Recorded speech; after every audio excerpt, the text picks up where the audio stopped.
해법을 찾는 토론 이슈앤 직설 시작하겠습니다. 문재인 대통령과 바이든 미국 대통령의 첫 번째 정상회담이 끝났습니다.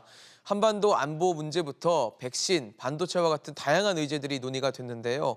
이번 회담으로 양국이 얻은 것은 무엇인지 지금부터 자세히 짚어보겠습니다.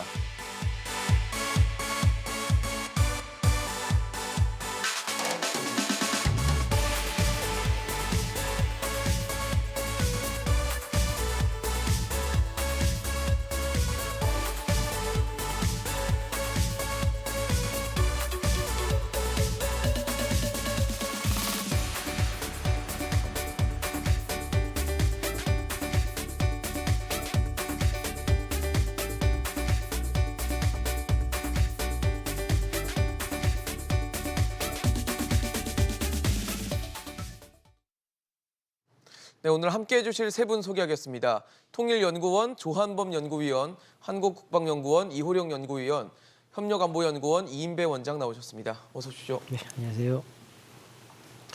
네, 문재인 대통령과 바이든 미국 대통령의 첫 정상회담이 종료가 됐습니다.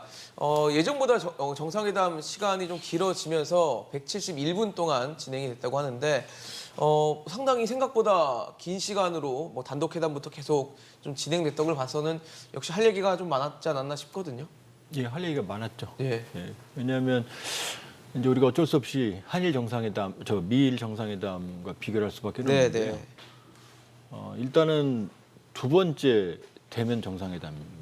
그 바이든 정부 출범 이후에 그 얘기는 그만큼 바이든 정부 대외 정책에서 한국의 전략적 중요성이 좀 확인된 회담이다 이렇게 볼 수 있고요. 두 번째는 사실 미국하고 일본 간에는 할 얘기가 그렇게 많지 않아요. 좀 심하게 말하면 자웅동체거든요. 미국하고 일본은. 네네. 이견이 별로 없어요. 뭐 중국 문제나 아니면 여러 가지 대외 정책이나. 근데 우리는 한미 동맹도 있지만 그렇죠. 특히 이제 바이든 정부가 제일 우선으로 생각하는 중국 정책에서 중국은 우리 경제의 가장 중요한 클라이언트거든요. 그렇죠. 그러니까 우리는 사실은 동맹과 경제적 고객 사이에서 여러 고민이 있거든요.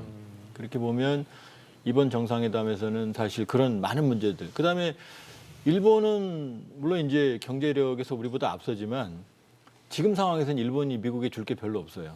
근데 우리는 이제 배터리나 반도체에 대한 대규모 투자가 가능하고 기술도 있고. 그다음에 이 바이오 부분에서도 우리가 사실은 이제 백신 생산 능력은 세계 2위거든요. 할 말이 있는 거죠. 네네. 그다음에 미사일 문제도 그렇고. 그리고 또 하나는 이제 뭐 오늘 또 그 말씀이 나오겠지만 이번 회담이 아주 중요한 의미를, 그러니까 한미 동맹에서 어떤 한미 동맹의 패러다임이 전환하는 계기라고 저는 봐요. 근데 왜 그러냐면 원래 한미 동맹은 원래 공간적 범위가 한반도입니다. 그리고 그 주된 주적은 북한이거든요. 주된 대상은. 그런데 물론 노무현 정부부터 한미 동맹의 범위가 좀 넓어지기 시작했지만 이번 회담을 계기로 한미 동맹의 공간적 범위가 국제적 영향으로 글로벌, 리저널 지역과 넓어졌다. 국제적 공간으로 넓어지는 게 공식화됐어요. 그렇기 때문에 생각보다 많은 내용을 담고 있는 회의였고 그렇기 때문에 그만큼 할 얘기도 많았다 이렇게 볼 수 있죠. 어떻게 보셨습니까, 좀? 네, 앞에서 이제 말씀해 주신 것처럼요. 이번 정상회담 또 대통령의 방미 일정을 네네. 보면은 미국의 그 바이든 행정부가 지난 3월에 발표했던 국가안보 전략 지침 잠정 지침 보고서의 그 주요 내용을 이번 한미동맹의 그 정상회담을 통해서 잘 보여주고 있다라고 말씀을 드리고 싶어요. 즉 무슨 말이냐면 즉 바이든 행정부가 추구하고자 하는 가치 외교와 그다음에 동맹을 기반으로 한 국제사회의 질서 재편 네. 두 가지를 다 잡는 그런 정상회담이었다라고 볼 수가 있는 거죠. 일단 저는 전반적인 일정이 보면 한미동맹 복원과 공고화, 강화 이 부분이 굉장히 일정상의 모든 거를 잘 보여주고 있다라는 점을 알 수가 있고요. 네. 그것이 또 한미 정상회담에서도 잘 내용이 반영이 되어졌다라고 볼 수가 있어요. 일단 보면은 알링턴의 그 헌화부터 국립묘지 헌화부터 그렇죠. 시작해서 그 최초 해당되는 것들이 굉장히 많았었죠. 즉 6.25 지금 화면에도 나오는 6.25 참전 용사의 명예훈장식에 최초로 외국 수반이 참석을 한다라든지 또 그 추모의 벽 예. 거기에 관련돼서도 외국인의 그 이름이 그 적시된 건 이번이 처음이었죠. 그래서 우리 처음이고. 카투샤로 6.25 전쟁 때 사망 그 사상자들의 명단이 또 거기에 다 들어가는 그런 또 최초라는 게 있었고, 그다음에 동맹 국가에게 최초로 백신을 무료로 제공해 준 것도 이번이 또 처음이었었죠. 그런 측면에서 굉장히 6.25 참전을 중점으로 한 한미 동맹이 피로 맺힌 그런 동맹이 앞으로 향후 이번에도 그 동맹 그 정상 합의문의 내용을 네. 보면은 소제목을 보면 굉장히 모든 걸 다 담아주고 있다라고 볼 수가 있어요. 소제목에. 네, 소제목의 첫 번째 소제목이 한미 동맹 새로운 장을 열다라는 거죠. 새로운 장으로서의 한미 동맹이 시작이 됐다라는 거는 그 이전 70년 동안 유지해 왔던 그러한 동맹의 성격이 보다 넓은 지역으로 확대가 된다라는 거죠. 그래서 두 번째 소제목이 포괄적인 협력인 거예요. 앞으로 나아갈 부분이. 앞에서 이제 말씀해 주신 그 박사님의 내용과 연결시켜 보면 예. 그 전에 이제 한미 동맹 부분이 한반도 지역을 중점으로 했다면 이제는 한반도 지역을 벗어나는 영역으로 보다 더 확대가 됐고, 이 동맹의 성격이 그전에는 굉장히 군사적인 측면에서 공고화됐던 것이 경제 파트, 협력 파트로 또 바이오 산업이라든지 여기까지 영역이 확대되는 부분을 보여주고 있는 거죠. 그래서 그러한 측면에서 이번에 정상회담이 한미 동맹이 이전에 비해서 보다 더 공고화됐고 그 공고화된 범위가 보다 확장되는 그러한 특징을 보여줬다라는 데 의미가 있다라고 볼 수가 있겠죠. 사실 지금 두 분 말씀을 들어봐도 뭐 단순히 그냥 시간을 길게 뭐 했다라는 것만으로도 평가하기는 아쉬울 정도로 많은 의미가 좀 담겨져 있다라는 생각이 들거든요. 예, 보면 제가 국제 정치학적으로 보게 되면 이번에 저는 사실은 이제 우리 대통령께서 임기가 한 10개월 정도 나온 상황이기 때문에 어떻게 보면 크게 주목받지 않을 수도 있는 그런 정상회담임에도 불구하고 주목될 수밖에 없었던 이유는 국제 정치학적으로 보게 되면 지금 코로나 때문에 빨라진 세력 국제 질서의 재편기에 이루어진 정상회담이라는 데 사실 중요한 의미가 있습니다. 네네. 이게 사실은 탈냉전 후에 세 번째 세력 재편이라고 보여지는데요. 첫 번째는 동구권이 이제 사회주의권이 몰락하면서 이제 미국의 유일 패권 시대가 됐던 게 첫 번째고, 두 번째는 이제 9.11 테러 이후에 테러와의 전쟁이라는 새로운 또 국제 질서 패권 시대가 있었고, 세 번째가 지금 새로운 패권 전쟁 시기가 왔는데요. 이 패권이라는 것은 단순히 외교 안보 전략 차원의 문제가 아니라 디지털 플랫폼의 변화를 가져오는 그 속에서의 지금 쟁탈전을 벌어지고 있다는데 굉장히 새로운 국면의 패권 쟁탈전이거든요. 이 시점에서 지금 한국과 미국의 세계 경제 1위인 미국과 또 12대국인 대한민국, 앞서 말씀하신 바이오 생산이나 반도체 생산에서 세계 1, 2위를 다투는 대한민국의 정상들이 만난 거죠. 굉장히 중요할 수밖에 없었고, 그렇기 때문에 이번에 주제들이 그냥 단순하게 외교안보, 북한 문제뿐만 아니라 네. 바이오 문제나 반도체 문제나 이런 것들 다 포괄할 수밖에 포괄적으로. 없었고, 그렇기 때문에 이번에 회담이 길고 매우 어렵고 정교하게 다뤄져야 할 이 주제였다라고 생각이 드는 부분입니다.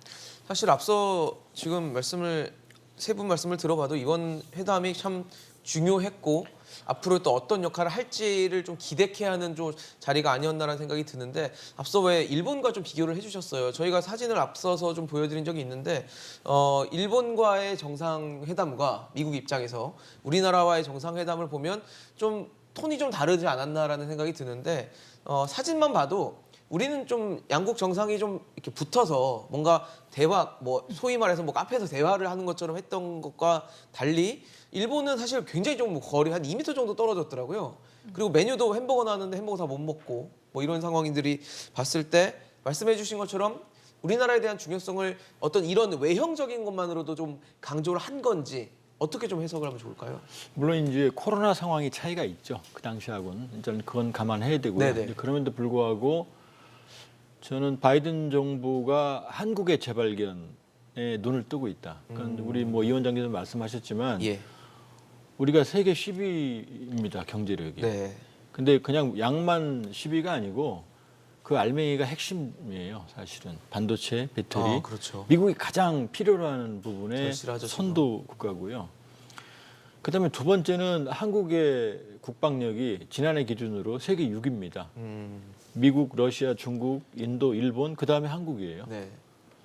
근데 일본의 국방비 금년 국방비가 510억 달러인데 우리는 480억 달러입니다. 근데 중요한 건 일본은 우리보다 인구가 2.5배거든요. 그렇죠. 그다음에 자위대는 다 월급 받는 군인들이거든요. 근데 우리는 월급 안 받는 군인으로 60만 명의 징병제를 유지하고 있거든요. 이렇게 본다 그러면은 아마 세계에서 미국의 안보적인 지금 미국의 대외 정책에서 핵심은 아시아거든요. 인도 태평양. 그렇죠. 그러면 그동안 미일 관계만 봤다고 그러지만 사실은 전략적으로 봤을 때 군사 동맹 차원에서 봤을 때는 사실은 한미 동맹을 넘어설 수가 없어요. 그 파이어 파워 국방력으로 본다고 그러면 그렇게 본다고 그러면은 사실 이번에 여러 가지 면에서 지금 트럼프 대통령이 놓쳤던 한미 동맹의 중요성을 양국이 확인을 한 겁니다. 근데 지금 뭐 그동안 많은 뭐 우리가 미국과 중국 사이에서 고민하고 있지 않느냐. 예. 근데 사실 큰 흐름으로 보면 한 번도 그렇게 고민한 적은 없어요. 언제나 동맹을 기반으로 하고 있었어요. 물론 여러 현안에서는 뭐 약간의 어떤 그 고민들이 있긴 있었지만 네. 큰 흐름으로 보면 또 한미 동맹을 기반으로 한 한국의 대외 정책이었지. 근데 이제 트럼프 대통령이 이걸 흔들어 놓은 거죠, 사실은. 그렇죠. 그걸 이게 제자리로 돌아가는 걸 떠나서 코로나를 계기로 다시 한번 한국의 전략적 중요성을 미국이 확인한 거죠. 그렇게 보면 사실은 이미 인구수를 고려했을 때 네네. 한국의 경제력은 일본과 대등한 수준이고요. 그다음에 군사협력 부분에서는 사실은 해외에서 한국은 가장 강력한 군사 동맹을 가지고 있는 겁니다. 그렇기 때문에 우리도 사실은 그 부분을 재발견을 잘 안 했던 거고 네네. 트럼프 대통령의 어떤 착시 현상 때문에 미국도 그 부분을 사실은 잘 몰랐던 거죠. 이제 그걸 재각인하는 회담이었다라고 봐야 되는 거죠. 그러니까 이 위원장님 말씀하신 것처럼 정확하게 임기 마지막에 주목받지 못할 수도 있는 회담이 왜 중요하냐면 바로 이걸 제자리로 돌려놓는 그런 회담이었기 때문에 중요한 거고 사실 여러 가지 뭐 논란이 있을 수는 있지만 그 점에서 본다 그러면 아주 중요한 의미가 있고 성과가 있는 회담이었다고 볼 수 있는 거죠. 사실 이제 대화로 나왔던 의제들이 상당히 좀 많았고 하나하나가 굉장히 굵직굵직한 이슈들이 많았는데 역시 뭐 가장 중요한 것 중 하나는 안보 외교 안보일 겁니다. 늘 항상 중요한 이슈이기 때문에. 근데 이번에 공동 성명을 봐도 보면 뭐 판문점 선언과 싱가포르 공동 선언에 대한 어떤 의미들을 좀 담는 듯한 내용들이 담겨져 있고 이에 대한 존중에 대한 내용이 담겨져 있기 때문에 이것을 어떻게 좀 해석하면은 앞으로 뭐 북미 관계라든지 남북 관계 아니면 뭐 한미 관계에 있어서 조금 더 밝은 청사진을 그려낼 수 있을까도 중요할 것 같아요. 해석을 좀 어떻게 해주시면 좋을까요? 일단 그 공동 성명에 판문점 싱가포르 선언에 기반한다. 네. 근데 이 두 가지만 딱 들어간 게 아니죠. 기존에 합의했던 것까지 다 포함을 한 판문점 합의와 또 싱가포르 합의에 기초를 한다라고 그렇죠. 나와 있는데 네. 이 두 가지를 명시를 했다라는 건 2018년에 그 대화의 모멘텀을 굉장히 이어가고자 한 그런 우리의 그 정부의 의지가 반영이 된 거고요. 그다음 실질적 내용 측면을 본다면 네네. 한반도 비핵화, 한반도 평화 체제와 관련된 기본 원칙을 모두 다 인정했다라는 재확인했다라는 네. 측면에서 하나의 그냥 모멘텀을 주장을 한 거지 그거와 관련돼서 뭐 특별히 의미를 부여하기에는 조금 제한적이지 않을까라는 생각이 들어요. 싱가포르 회담도 보면 크게 네 가지 측면에서 합의가 된 사항인 거잖아요. 네네. 북미 관계 개선, 그다음에 한반도 비핵화, 그다음에 한반도 평화 체제와 네. 관련돼서 지원을 하겠다. 그다음에 유해 송환 문제. 그래서 그 세 가지 부분은 또 판문점 선언에 또 세 가지 부분이 또 다 담겨져 있죠. 네네. 그러면 공통적인 요소를 본다면 결국에는 한반도 비핵화, 그다음에 한반도 평화 체제, 네, 항구적 평화. 그다음에 남북 관계, 북미 관계 개선. 이 부분은 이전에 합의된 사항에서도 항상 유지되어 왔었던 거죠. 네네. 그런 게 기본 원칙으로 해서 우리가 대북 관계를 이야기해왔던 하나의 그 기본에 대해서 모두가 인정을 다시 한번, 하고 재확인하고 거기에 대해서 북한에게 외교적인 어떻게 보면 공을 넘긴 거죠.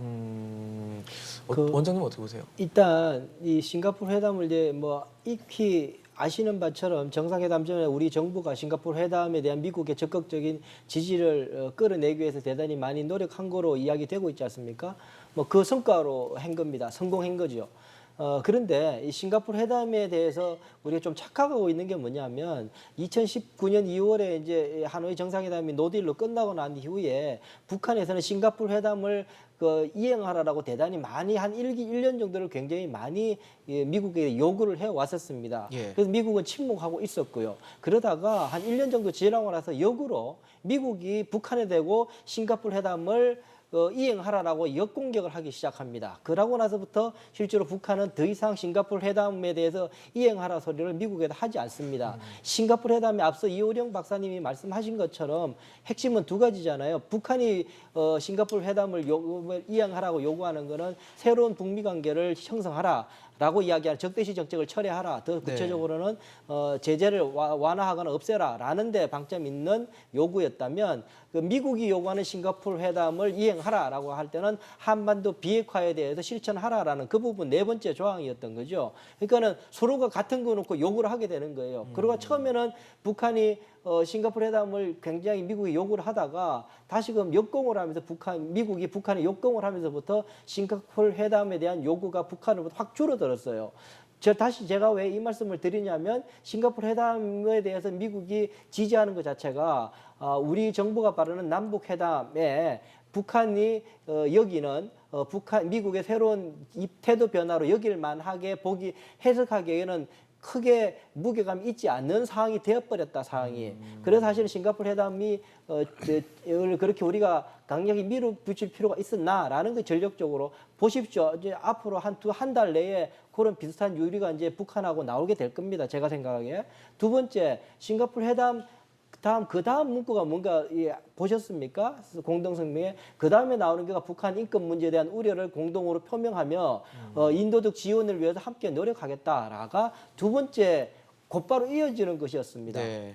사실은 북한이 굉장히 싫어하고 우리 한국 정부 굉장히 싫어했던 거죠. 그렇죠. 사실은 아시다시피 불편해했었지 않습니까? 그런데 그것이 곧바로 그 다음 문장으로 들어가 있습니다. 그 이야기는 뭐냐면 싱가포르 회담을 우리 정부가 공식적으로 지지를 이끌어내면서 실제로 북한 인권 문제에 대한 한미 양국 간의 우려를 표명하는 것이 곧바로 들어가게 됐다는 것은 오히려 제가 볼 때는 북한으로 하여금 우리 남북 관계에 대해서 우리 정부에 대해서 북한의 호의적인 태도를 의심하게 만드는 부분이 더 강조되었다. 제가 볼 때는 40점 따고 60점 내준 꼴이다라는 생각이 들어서 별로 그 싱가포르 회담과 관련된 센텐스만 보더라도 네네. 크게 저거 볼 때는 우리 정부가 처음에 추진했던 전략상에도 별로 도움이 안 됐다라고 저는 보여집니다. 사실 그 바이든 대통령도 그런 얘기를 했거든요. 북한의 비핵화와 관련해서 뭐 환상을 갖고 있지 않다라는 식으로 일종의 선을 긋는 듯한 발언을 또 했기 때문에 이거를 과연 어느 정도까지 우리가 좀 해석을 해야 될지 뭐 마냥 좋게만 보는 게 답은 아니니까요. 어떻게 봐야 될까요? 일단 이제 기회와 위기 요인이 다 있습니다. 왜냐하면 일단 기회 요인을 본다고 그러면 네. 트럼프 대통령은 화려했지만 외화 내빈형이었거든요. 그 빅딜을 추구했지만 복합적인 북핵 문제에서 사실은 빅딜이라는 게 쉽지가 않거든요. 그 이행 단계로 들어가 보면. 그런데 바이든 정부는 빅딜보다는 스몰딜을 지향을 해요. 그리고 이 일괄 타결보다는 단계적 접근을 하겠다고 공언을 했습니다. 그다음에 외교적인 해법을 추구하겠다고 얘기를 했거든요. 그러니까 이게 사실 북한이 원하는 거예요. 그 스몰딜, 단계적 접근을 통한 스몰딜. 그다음에 바이든 대통령이 지난해 10월에 대선 기간 중이긴 하지만 김정은 위원장을 만날 수 있냐 그랬더니 북한이 핵 능력을 축소하는 조건이라고 그랬거든요. 그러니까 완전한 비핵화가 아니라 네네. 일부분만 축소해서 만날 수 줄여나가도? 있다고 그랬거든요. 그다음에 최근에 설리번 안보보좌관도 오로한 알승이 아니고 목표 해결을 추구한다. 그러니까 부분적인 합의가 가능하다는 얘기거든요. 그러면 이 얘기는 다시 싱가포르가 아니고 사실 지금 싱가포르가 중요한 게 아닙니다. 하노이가 중요하거든요. 싱가포르는 그냥 말 대 말로 약속을 한 거고 첫 이행을 시작한 게 하노이였는데 그게 결렬이 됐거든요. 그러니까 하노이 형태의 첫 실무적, 실용적 합의가 가능한 환경이 지금 만들어졌다 이렇게 볼 수 있거든요. 이게 기회 요인입니다. 그다음에 지금 우리의 관여, 남북관계, 남북협력을 지지한다고 그랬기 때문에 네네. 우리의 역할 공간도 만들어졌어요. 더 확실하게. 이건 기회 요인입니다. 근데 위험 요인은 뭐냐면 지금 핵 능력을 축소하는 건 잘못하면 핵 군축 협상으로 갈 수 있거든요. 장기성을 보면서 핵을 보유한 상태에서 부분적인 핵 능력만 축소하는 긴 과정을 본다 그러면 우리 입장에서는 북한의 핵을 그냥 핵 위협을 장기간 사실은 노출된 상태로 의미하는 거고요. 두 번째는 지금은 싱가포르 합의도 중요하고 판문점 합의도 중요하지만 지금 북한은 그것보다는 지금 미국이 뭘 줄지를 사실은 주시하고 있거든요. 그러니까 북한이 다시 협상장으로 나올 명분과 실리가 보장이 돼야만 나오는데 네네. 지금 그건 나오질 않고 있어요. 물론 그게 좋게 말하면은 이제 실무 협상에서 얘기가 나올 수 있다고 말하지만 오늘도 블링컨 장관이 뭐라고 말했냐면 이제 공은 다시 코트는 북한에 가 있다거든요. 근데 북한은 지금 공이 미국에 있다고 생각하거든요. 그러니까 뭘 줄지를 구체적으로 나오고 싶어해요, 북한도. 그러니까 공이라는 거는 서로 뭔가를 제시할 주고받는 것인가를 거죠. 주고받는 네. 거예요. 근데 지금 북한은 이미 하노이에서 영변 핵시설이라고 하는 네. 중요한 시설을 내놓은 적이 있거든요. 근데 미국은 한 번도 공을 내놓은 적이 없거든요, 지금까지. 그러니까 북한이 원하는 건 미국이 줄 상응 조치를 원하고 있는데 지금까지 나온 걸로 보면 그 상응 조치가 없어요. 공은 다시 블링컨 장관이 지금 예를 들면 미국의 대북 정책이 100일 동안 재검토했거든요. 미국은 대외 정책에서 재검토한 정책이 북한밖에 없어요. 안 급하다는 얘기입니다. 그다음 이번에 성김 대북 특별대표 임명됐지만 네. 그것도 121일 만에 임명됐어요. 그다음에 대북 정책 종료를 선언 4월 말에 하면서 블링컨 장관이 뭐라고 말했냐면은 앞으로 수일 또는 수개월 동안 북한 행동을 지켜보겠다고 그랬거든요. 그럼 지금 몇 달 동안을 더 지켜보겠다는 얘기인데 이 얘기는 뭐냐면 위험 요인이에요. 북한은 지금 위기가 지금 내부 위기가 지금 심화되고 있기 때문에 하루가 급하거든요. 예. 그럼 북한이 계속 기다리지는 않을 거예요. 북한이 사실 지금 전략적 인내 하고 있는 거거든요. 그러면 이 돌파구가 마련이 안 된다 그러면은 네. 사실 북한이 다시 전략적 도발로 넘어갈 수가 있거든요. 그러니까 지금 위기와 기회는 동시에 존재하고 있는 상황이고 결국은 다시 이제 공은 북한에 가 있는 것도 아니고 미국에 가 있는 것도 아니고 우리 역할로 와 있어요. 사실. 다시. 예. 아, 우리 또 어려운 또 예, 결정과 그 얘기입니다. 고민을 지금 사실. 해야 되는 시간이 되지 않았나라는 생각이 드는데 북한이 사실 미국의 뭐 적대시 정책을 좀 이제 철회하는 것을 요구를 하고 있지만 미국은 아직도 거기에 대한 어떤 답이 될 수 있는 액션에 대해서는 뭐 유화책이라든지 이런 것들은 사실 이번 성명에 들어가지도 않고 보여주지는 않고 있어서 과연 이번 공동 성명을 통해서 밝혀진 어떤 북미 관계의 개선점 이게 가능할지에 대해서는 또 역시 걱정이 좀 되거든요. 그렇죠. 지금 앞에서 박사님께서 말씀해 주신 대로 그 부분은 전혀 보이고 있지 않아요. 그다음에 그 대북 그 검토를 리뷰했다 그래도 그 리뷰 내용이 뭔지는 지금 우리가 모르고 있는 그렇죠. 알 거죠. 수가 없죠. 이전 정부와 뭔가 차별성은 있지만 몇 가지 원칙은 보여주고 있죠. 실용적으로, 외교적으로, 단계적으로, 점진적으로 하겠다. 그러면 그게 어느 부분과 연결이 돼서 어떻게 될 것인가. 지금 북한은 선대선 강대강의 원칙 하에서 하겠다고 하는데 예. 이 네 가지 원칙과 선대선 강대강이 어떻게 접목이 될지는 모르는 거죠. 모르죠. 그런 상태에서 북한이 지금 보여준 유일한 반응은 대북 정책 검토와 관련돼서 리뷰한 거에 대해서 그거 설명을 하겠다라는 내용을 잘 접수를 했다. 그럼 그거에 대해서 네. 이제 나와서 이야기를 해야 될 부분은 이번에 굉장히 미국이 신중하게 대북 정책을 취하는 것 같아요. 그건 너희가 나와야 어떻게 할 건지에 대한 이야기를 해주지 그 전에는 해주지 않겠다라는 입장인 거죠. 굉장히 외교적으로 전술적인 측면을 보이고 있는 상황인 거예요. 그리고 계속해서 바이든 대통령이 이번에 정상회담에서도 그 기자들과 인터뷰에서 뭔가 북한이 실질적으로 핵 능력과 관련된 것이 감축이 돼야지만 그때 만날 수도 있다라고 시그널을 보냈기 때문에 실질적인 북한이 먼저 액션을 취해야 된다는 거죠. 네, 그래서 지금까지 보여준 미국의 대북 정책과 관련돼서는 일단 그 외교적으로 하긴 하는데 일단 먼저 선제적인 조치를 보여라, 성의를 보여라. 그때 어떠한 보상이 주어질 것인지에 대해서는 실질적인 대화 협상의 장에 나와서 그때 이야기를 하자라는 그런 부분을 보내고 있는 거죠. 사실 지금 앞서 말씀을 주셨지만 뭐 문재인 대통령은 좀 긍정적으로 해석한 부분들이 몇 가지가 있었는데 그중 하나가 이제 성김 동아태 차관보 대행을 이제 대북 특별 대표로 임명한 건데 앞서 교수님은 이제 그게 뭐 121일 만에 이루어진 일이기도 하고 그래서 그렇게 뭐 깜짝 선물이라는 표현이 맞을까에 대해서는 좀 의문이 사실 좀 들었는데 원장님 보시기에는 문재인 대통령이 평가한 그 깜짝 선물에 대해서는 좀 그 정도의 의미를 부여할 만한 이슈라고 보십니까? 일단 바이든 정부의 대북 정책을 저를 보면서 이런 표현이 어떨지 모르겠습니다만 좀 오래된 그게 개그 프로였지만 갓기도라고 있었습니다. 아, 네네. 김준호라는 개그맨이 했던 이것 같기도 하고 저것 같기도 한. 그러니까 바이든 대통령이 이야기하는 전략적 인내는 아니다. 그런데 또 보면 이렇게 중간중간 잘라서 이렇게 가겠다 이렇게 부분주분 합의하겠다. 그래도 오바마 비슷한 모습 있고 그 일괄 타결 안 하겠다. 그러면서 실천을 중시하겠다. 그런 거 보면 또 트럼프 맛도 나고. 그러니까 그 가끔 이거 같기도 하고 저거 같기도 하고 그런 모습을 애매한. 보이고 있습니다. 실제로 보게 되면은요. 바이든 정부가 지금 과연 그런 북한의 핵 문제에 대해서 어떠한 속내를 가지고 있는가?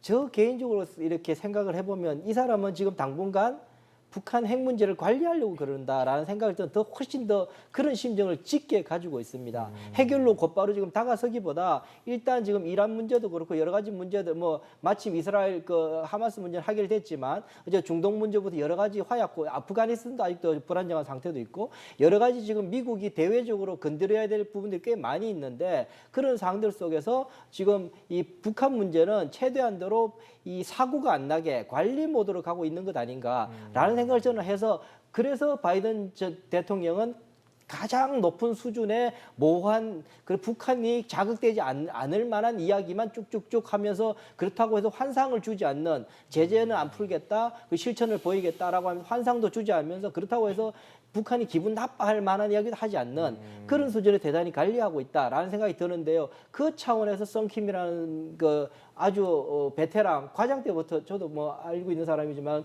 뭐 과장 때부터 북한 문제를 계속 했던 사람이서 북한 문제를 누구보다 잘 알고 있는 사람이고 또 잘 아시는 바처럼 그 오프라인에서 대화할 때 한국말을 다 알아듣기 때문에 네. 뭐 그 회의장에서 이렇게 자기들끼리 이야기할 때도 다 나 예전에 이렇게 다 분위기도 알아듣고 알수 예 있고. 그걸 할 수 있는 사람이기 때문에 뭐 협상할 때도 굉장히 유리한 그런 사람인 거죠. 그러니까는 대화의 의지를 표명한 것까지는 우리 대통령께서 해석한 것이 맞는데 네네. 제가 볼 때는 대화는 당연히 대화죠. 외교적 해법이죠. 네. 지금 모든 지구상의 모든 문제 해결의 방식은 외교적 해법입니다. 전쟁 아니면 외교입니다. 사실은 외교적 해법을 주장하지 않는 지구상의 유일한 정치 체제는 북한밖에 없습니다. 사실은 그렇기 때문에 뭐 트럼프도 외교적으로 해법을 했죠. 제재도 외교적 해법 내에 들어가 있는 겁니다. 그렇게 본다 그러면은 이게 분위기는 굉장히 좋게 이야기했지만 속내를 다시 한 발짝 더 들어가 보면은 별로 이렇게 썩 마음에 들고 이렇게 야 됐다라고 북한이 나오거나 시원하게. 우리 대통령께서 뭐 북한에 대해서 야 이번에 만나니까는 야 이런다 그랬으니까는 너 이제 나와라라고 할 만한 손에 집힐 만한 메시지는 없었다라고 생각이 드는데 그 이유가 다시 말씀드리지만 바이든 대통령의 대북 정책은 당분간 관리 관리형으로 갈 모드이다. 것이다. 관리 모드이기 때문에 그렇다라고 저는 봅니다. 사실 우리나라 입장에서는 북한이 대화 테이블로 나와주기를 기대할 텐데 지금 북한은 미국에 먼저 뭔가를 내놓기를 기대하고 미국도 마찬가지로 북한에겐 또 그렇게 기대를 하다 보니까 결국은 뭐 양쪽이 서로 먼저를 기대한다면 대화 테이블에 나오기 좀 어렵지 않을까라는 생각도 들거든요. 그러니까 북한하고 미국하고 입장이 지금 동일해요. 왜냐하면 둘 다 상황 악화는 바라지 않아요. 그런데 둘 다 먼저 선 양보를 원하고 있어요. 그러니까요. 먼저 뭘 해달라는 네, 거잖아요. 그러니까 이게 지금 충돌하는 상황에서 네. 사실은 둘은 문제를 못 풀어요. 그러니까 그렇죠. 지금 이 원장님 말씀대로 근데 문제는 미국은 상황이 악화되지 않고 북한이 그냥 사고만 안 치고 요대로만 가면은 견딜 수 있다라는 입장인데 문제는 북한의 입장이 하루하루 나빠지고 있거든요. 그럼 그 끝은 북한이 가장 고통 순간에 가면 무모한 도발하는 것 같지만 항상 계산된 도발을 하거든요. 그럼 지금까지 중저강도의 도발은 계속 해왔거든요. 네. 그럼 남은 건 이제 고강도 전략 도발이거든요. 요 상황인 겁니다. 근데 지금 문제는 지금 이스라엘 하마스가 이제 내전이 끝났는데 네. 그 숨은 그림이 더 무서운 게 뭐냐면 이번 하마스가 먼저 공격을 해서 이스라엘이 반격을 하는 그런 흐름이었는데 네네. 하마스 사령관이 사망했어요. 그럼 하마스 사령관이 자기가 죽을 공격을 왜 했겠습니까? 그건 뒤에 이란이 있기 때문이거든요. 이란이 핵 개발하고 있고 이란의 핵 개발에 대해서 이스라엘이 그동안 핵과학자 암살, 그다음에 나탄즈 원심 분리기 시설 뒤에 이스라엘이 있다고 이란은 의심을 하고 있고 그런 상황에서 하마스는 이란하고 상당히 관계가 깊거든요. 그러니까 하마스 이스라엘은 끝난 게 아니고 다시 이란이 핵 농축 60%를 선언했기 때문에 농축 60% 핵물질로 가는 겁니다. 과도기입니다. 그건 절대로 평화적 이용이 아니에요. 그럼 이스라엘 입장에서는 지금까지 중동 국가의 핵 개발을 그냥 놔둔 적이 없어요. 네네. 결국 폭격을 했습니다. 그러면은 지금 우려스러운 건 뭐냐면 이란 핵 문제가 해결이 안 되고 네네. 계속 농축을 한다 그러면 이스라엘은 물리적 수단을 선택할 가능성이 굉장히 높아요. 그렇게 되면 안 그래도 지금 또다시 우선순위에서 또- 밀리는 북핵 네. 문제가 미국 입장에서는 중동이 그렇게 가버리면은 여기 더 우선순위 뒤로 밀릴 더 수밖에 떨어지는 없는 거죠. 상황이 되는 거죠. 그러면은 아. 지금 북한 입장에서는 하염없이 기다릴 수가 없거든요.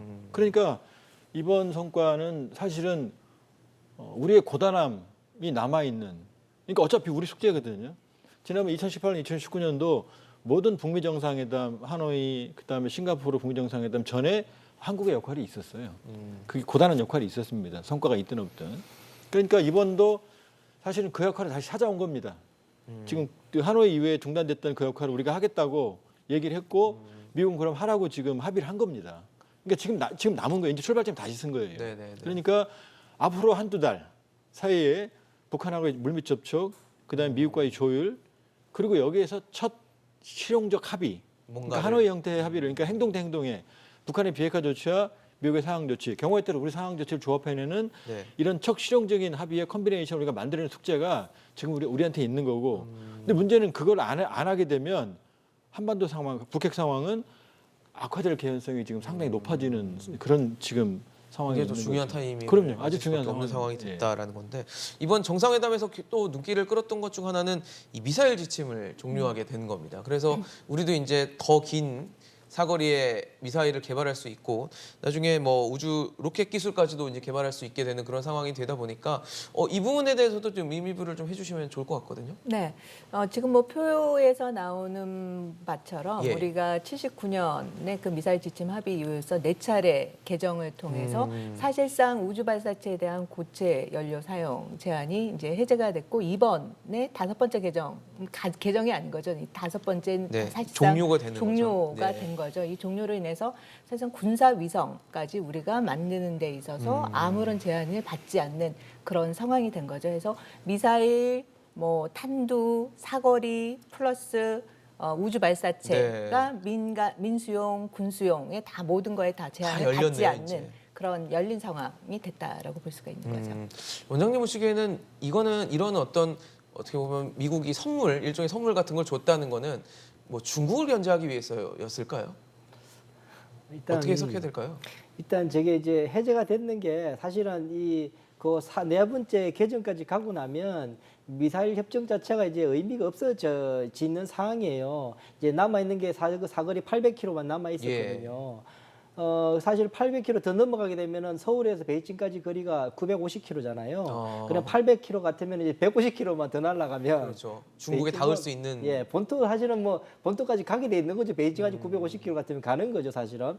더 이상 이제 넓힌다는 거는 이제 우리 대한민국이 그러니까 우리가 좋게 말하면 우리 입장에서 보면은 우리는 전 세계를 방어하기 위해서 높은 게 사거리를 가질 수 있다라고 이야기지만 다른 나라 볼 때는 우리도 공격받을 한국이 우리도 공격할 수 있게 되는구나. 그러니까는 사실 사거리가 늘어난다는 거는 전 세계 국가로 하여금 적으로 만드는 거기도 해요. 사실은 현실주의 국제 정착적으로 보게 되면 네네. 그 800km대만 해도 다른 나라들은 이제 공격을 안 받게 되니까 편안했는데 그러니까요. 저게 넓힌다 그런 이야기는 사실은 모든 나라를 한국이 공격할 수도 있겠구나라고 현실주의 국제 정착적으로 보면 그렇게 생각할 수 있게 된 거다라는 생각이 들고요. 또 하나가 이제 그런 의미에서 중국으로서는 조금 불편할 수 있겠다는 생각이 그러니까요. 들고 네. 사실은 제가 볼 때는 우리가 해야 될 것은 지금 뭐 이 사거리를 늘리는 문제가 아니고요.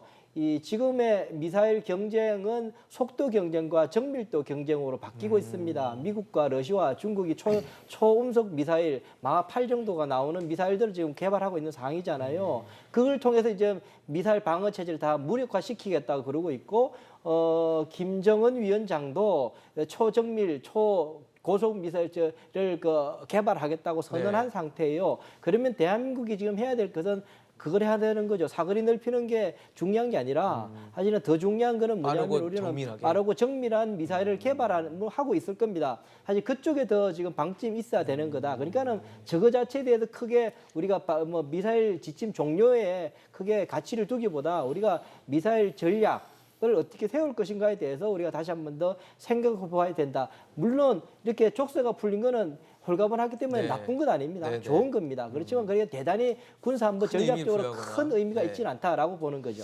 알겠습니다. 사실 이번 정상회담 있기 전에 가장 또 눈길을 끌고 관심을 모았던 게 백신이었어요. 백신 스와프를 어떻게 진행할 것인가였는데 이제 끝났죠. 그리고 이제 뚜껑을 열어 보니까 코로나19 백신 지원은 이제 한국 군들을 위해서 55만 명분을 제공하기로 했는데 이거를 만족할 만한 숫자로 봐야 될지에 대해서는 의견이 좀 분분하거든요.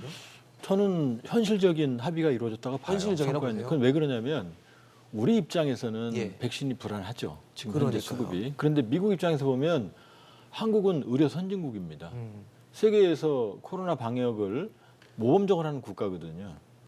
그런데 사실 지금 인도부터 시작해서 정말 취약한- 절박한 국가가 너무 많아요. 네. 근데 그런 국가를 제외하고 바이든이 한국을 지금 먼저 준다? 세계 리더가 되겠다고 하는 미국에서 한국을 직접 지원한다고 하는 명분이 안 서죠. 음. 그러니까 오해해서 한국군의 명분이 있거든요. 왜냐하면 미군하고 합동작전을 하니까 그러니까 아주 현실적인 선택을 한 거고요. 네네. 두 번째는 미국도 만족하고 우리도 만족할 수 있는 게 사실은 백신 제조입니다. 한국이 세계 2위의 백신 제조 능력이 있기 때문에 네네. 한국을 백신의 허브로 만들 수 있는 우리 능력이 있는 거고요. 미국은 공짜로 주는 건 아니죠. 돈 받고 장사하는 거죠. 그렇죠. 그렇지만 우리 입장에서 이미 수억 도스면은 지금 수억 명이 맞을 수 있는 그 분량을 확보할 수 계약을 있게 되는 아직 구체가 안 계기가 났지만 제가 더 할 거예요 아마. 그렇게 보면 우리 입장에서는 이 백신의 허브가 됨으로써 미국은 이 백신을 갖고 이제 자기들이 세계 백신 정치를 하겠죠.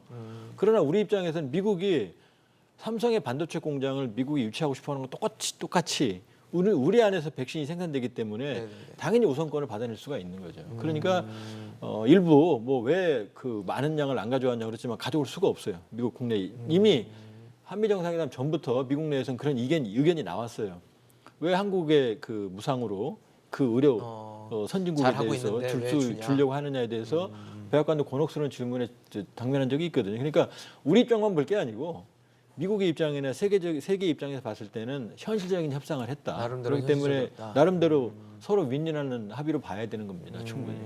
그래 뭐 말씀해주신 것처럼 나름대로 제약도 분명히 존재를 하고 외부적인 시선을 봤을 때는 그런 결정을 할 수밖에 없었다라고 할 수도 있겠지만 일각에서는 우리가 기업이 지금 미국에 44조 원을 투자하기로 했거든요. 물론 이 투자를 그냥 백신과 1대1로 교환하자는 얘기는 아니겠지만 44조 원이라는 거액을 투자를 하기로 했는데 우리한테 내놓은 카드는 이제 55만 명분의 백신이란 말이죠. 네. 그런 것을 봤을 때는 뭐 현실적이긴 했지만 좀 아쉽다라는 네. 평가들은 나올 수 있을 것 같습니다. 네, 그 앞에서도 말씀드렸듯이 한미 동맹이 새로운 장을 여는 계기가 됐다라고 네네. 말씀을 드렸잖아요. 그러니까 이전이 굉장히 군사 중심의 동맹이었다면 이전엔 포괄적인 협력 분야로 가는 동맹의 확대가 이번 정상회담의 주요 포인트였던 것 같아요. 그런 측면에서 44조 대 55만 명분의 그 백신 지원 네. 그렇게 보기에는 우리가 무리가 큰 있다. 그림을 봐야 된다라는 거죠. 그런 측면에서 봐야 될 것 같고 이미 그 동맹의 강화라는 부분은 제가 2주 전에 그 JSA 공동경비구역을 갔다 왔어요. 아, 네. 거기에서는 이미 이 55만 명분의 그 백신을 주기 전에 거기 지금 공동경비를 하고 있잖아요. 네네. 그쪽 지역의 한국군에 대해서 미 주한미군 사령관이 동해하에 얀센을 다 맞췄다 그러더라고요. 그래서 아. 그쪽 지역은 거의 94%. 그쪽은 접종이 끝났군요. 네네. 그쪽이 그럴 만큼 한미 동맹에 있어서 군사 또 연합훈련도 같이 해야 되고 해서 같이 그렇죠. 움직이는 데는 백신의 지원을 통해서 그야말로 모든 면에서의 공고함을 이렇게 보여주고 있는 그 맥락에서 55만 명분의 네, 그 장병들에 백신을. 대한 백신 지원을 그 부분을 봐야 되는 거고 44조 투자와 관련돼서는 이제 새로운 어떻게 보면 앞에서도 말씀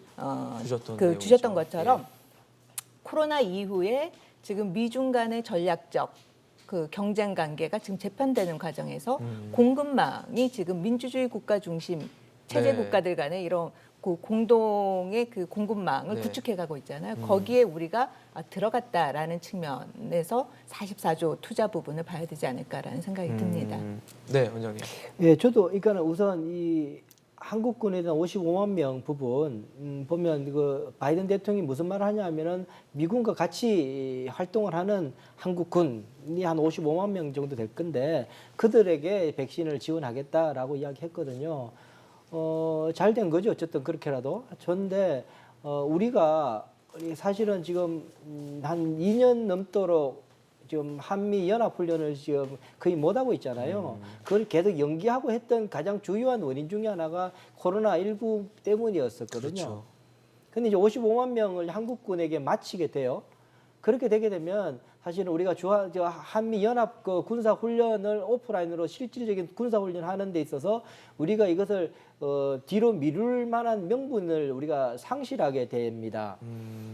거기다가 지금 주한 미군 사령관으로 다시금 이제 지금 청문회에 있던 그 후보가 하는 말이 한미 연합 훈련 자체가 주한 미국 한미 연합 방위에 중요한 유지하는데 중요한 그 기제가 된다라고 해서 명확하게 밝혀서 연합 훈련의 필요성을 굉장히 강조를 했습니다. 저는 네. 그 두 가지가 엮이게 되면 앞으로 이 한반도의 한미 연합 훈련이 다시금 미국으로 하여금 거기에 대해서 우리 요구하게 되는 그런 상황이 돼서 한국 정부가 꽤 어려운 상황이 있다라는 생각이 들고요.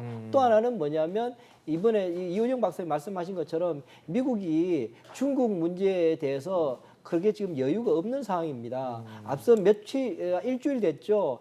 프랑스와 일본과 미국이 함께 일본 근해에서 군사훈련을 했습니다. 유럽에 있는 프랑스가 와서 군사훈련을 했습니다. 왜 했는 줄 아십니까? 중국 때문에 한 거죠. 지금은 이 인태 전략이라고 해서 유럽은 빠져 있지만 실제로 지금 미국으로서는 중국을 견제하는데 유럽에 있는 프랑스 군까지 동원해서라도 막아야 할 정도로 대단히 지금 상황이 미국으로서도 여유가 없는 상황인 거죠. 그러니 한국의 지원이 대단히 절실하고 그런 입장에서 미국 바이든 대통령은 한국에 정성을 많이 쏟았던 거죠. 그런 상황에서 그런데 이번에 중국은 지금 시노팜을 가지고 세계 지금 방역 패권을 또 이렇게 흔들고 있는 상황이기 때문에 이것을 있죠. 방어하기 위해서라도 한국을 생습 기지화 만드는 것은 중국 전략 참 대단히 중요하죠. 미국은 사실은 본국에서 지금 생산하는 양은 그렇게 많지 않습니다. 다 유럽이나 아프리카나 그쪽에서 하지 않습니까? 그런 상황이기 때문에 한국에서 그런 위탁 생산하는 게 대단히 중요한 이 방역 패권에도 중요하다. 또 하나는 이제 앞서 말씀한 4조 원 드린 것 저는 다 잘했다고 봐요. 그렇게 함으로 인해서 제가 앞서 말씀드린 것처럼 지금의 세계 질서의 새로운 재편은 디지털 플랫폼 세계 질서의 재편이라고 저는 봅니다. 그런 속에서 우리가 먼저 반도체나 이제 6세대 6G까지 미국과 공동 개발하는 데까지 협조한다는 것은 그러한 자유주의 디지털 세계 질서를 형성하는 데 있어서 우리가 앞서갈 수 있기 때문에 대단히 중요한 우리가 앞으로 지분을 행사할 수 있게 된다. 이런 측면에서 이번에 제가 볼 때 가장 잘했던 부분들이 저는 그 부분을 저는 찾고 있습니다. 물론 우리 정부가 원했는지 안 했는지는 모르겠습니다만 그렇죠. 어쨌든 그 부분은 결과적으로 당장보다는 10년 후 되고 나면 훨씬 더 그것 때문에 우리 문 대통령께서 그때 합의는 대단히 빛나는 합의였다라고 아마 저는 평가받을 수 있다라고 저는 생각을 합니다. 사실 전체적인 행동이 역시 미국이 중국을 견제하기 위한 뭐 직간접적인 행위와 의지들이 좀 드러나 있다 볼 수 있는데 이번 정상회담 공동 성명에 보면 뭐 대만 해협 뭐 이런 표현은 들어가 있지만 사실 중국이라는 단어가 들어가지는 않았거든요. 하지만 결과적으로 전체적으로 봤을 때는 중국을 견제하기 위한 뭐 장치들이 구석구석 다 배치가 좀 돼 있다라는 인상을 좀 짙게 받을 수밖에 없지 않나 싶거든요. 이번 공동 성명 보면서 좀 이상하지 않았어요? 왜냐하면 보통 1, 2, 3, 4 이렇게 그렇죠. 나오거든요. 근데 제 읽느라고 그냥 나열식으로 힘들었습니다. 네. 그걸 들여다보면 모든 이슈가 다 들어있어요. 중국만 들어있는 게 아니라 정말 저도 생각해 못했던 모든 이슈들이 다 들어있거든요. 그게 뭐냐면 미국과 한국이 향후 국제질서 재편 과정에서 공동 보조를 취하겠다는 확실한 합의를 한 거고요. 두 번째는 우리가 줄 게 많아졌어요. 우리는 많았죠. 예, 그동안 우리가 받을 것만 많았는데 지금 뭐 44조 투자했는데 백신을 왜 55명만 받았냐. 그건 투자입니다. 네네. 44조를 준 게 아니고 기업은 손해 보는 투자 안 해요. 그럼요. 투자한 거지. 거기 생산이 생기고 그럼요. 고용이 그건 생기고 그게 아니에요. 그러니까 그러니까 생기죠, 사실. 중국 문제도 사실은 미국이 가장 대외 정책에서 중요한 게 중국이거든요. 근데 그 부분에서 우리가 완전히 그 협력을 안 할 수는 없죠. 근데 중국은 우리 클라이언트거든요. 그러니까 그 부분도 사실은 중간 지점에서 타협을 한 거예요. 그러니까 명시적으로 중국에 대한 그 안보 연대나 네. 이런 그 압박하는 압박과, 네트워킹에는 네. 그건 들어갈 수가 없죠. 그러나 여러 가지 국제적인 보편적인 가치를 그러니까 바이든 정부는 가치 기반 국제주의거든요. 그러니까 민주주의 인권이라고는 보편 가치를 중심으로 네. 동맹을 연대하는 게 국제주의거든요. 근데 사실은 그 동맹 이 가치 기반 국제주의는 우리가 추구하는 거하고 같은 거거든요. 그렇기 때문에 꼭 중국 문제에 대해서 우리가 아주 민감한 문제에 적극적으로 참여하다 이렇게 볼 건 아니고요. 네네. 지금 큰 흐름에서 한미가 향후 모든 제반 국제 이슈에서 공동 보조를 하기로 했고 중국 문제에 대해서도 적정 수준에서 합의를 봤다 이렇게 봐야 되는 거죠. 그러니까 사실은 뭐 명시적으로 중국이 돼 있는 것도 아니고. 네네, 그러니까. 그러니까 우리가 또 하나 착각이 뭐 쿼드 이런 거 미국의 네. 쿼드 우리 강제로 가입시킬 의도 그렇게 안 할 거예요. 쿼드를 중심으로 느슨한 연대로 가는 거지. 그렇게 보면 우리가 그렇게 너무 크게 중국 문제에 대해서 미국이냐 중국이냐 고민할 수 있는 상황은 아니고 우리의 상대적인 외교적 자율성이 있는 거고 그게 반영된 합의라고 봐야 되는 거죠. 중국은 지금 어떻게 생각을 하고 있을까요? 그렇죠. 이제 보는 사람의 시각에 따라 틀리겠죠. 중국은 아무래도 한미 정상회담의 내용이 뭐가 들어갔는지 굉장히 집중해서 주목하고 봤을 있었을 거예요. 네. 결국에는 한미 간의 미중 간의 전략적 경쟁 구도에서 중국 입장에서 가장 예민하게 생각한 부분, 과연 이 공급망 체인이 어떻게 구성이 될까 그렇죠. 하는 그 부분하고, 그다음 과연 그다음에 동맹 부분이 어느 정도까지 공고가 됐을까, 그다음 쿼드 인태 지역에서의 부분이 어떻게 언급이 됐을까라는 세 가지 측면에서 좀 궁금하게 들여다봤겠죠. 그런 측면에서 나름대로 다 시그널을 준 것 같아요. 그 부분은 이제 공급망 체인 관련해서는 우리가 미국 쪽에 선다라는 그런 이미지 시그널을 보내준 것 같다라는 생각이 들고요. 그다음에 쿼드 부분 이제 직접적으로 우리가 쿼드에 들어가지 않지만 쿼드에서 지금 진행하고 있는 주요 사업들, 우리가 백신 허브로 들어가는 것도 쿼드의 주요 사업 중에 하나인 거죠.